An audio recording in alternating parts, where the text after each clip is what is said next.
100 ఏళ్లు పైబడ్డ మతపరమైన భూములు ఇప్పుడు ఎవరి చేతుల్లో పడబోతున్నాయి? వాక్ బోర్డుకి ఇక స్వతంత్రం లేదా? లేదని అంటుంది రీసెంట్గా పాస్ అయిన వాక్ బోర్డ్ అమెండ్మెంట్ బిల్.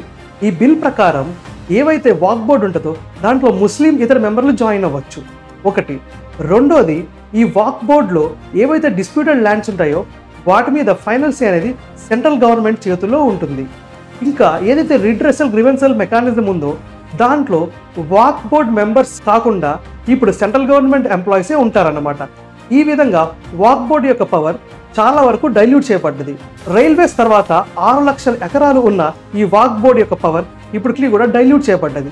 ఇది నాట్ ఓన్లీ ఒక ముస్లిం రైట్స్, మన మైనారిటీ రైట్స్ ఏదైతే మన కాన్స్టిట్యూషన్లో ఆర్టికల్ 25, 26, 27, 28 ఉన్నాయో, ఫ్రీడమ్ ఆఫ్ రిలీజన్ ఉందో దానికి కూడా మనం ఒక డైల్యూషన్గా చెప్పుకోవచ్చు. చాలామంది కాన్స్టిట్యూషనల్ స్కాలర్స్, సోషల్ యాక్టివిస్టులు వీటి మీద మాట్లాడుతున్నారు అండ్ డిఫరెంట్ ఒపీనియన్స్ చెప్తున్నారు. మీ ఒపీనియన్ ఏముందో please try to comment in the comment section. And for more such content please subscribe to art reflection IAS. Thank you.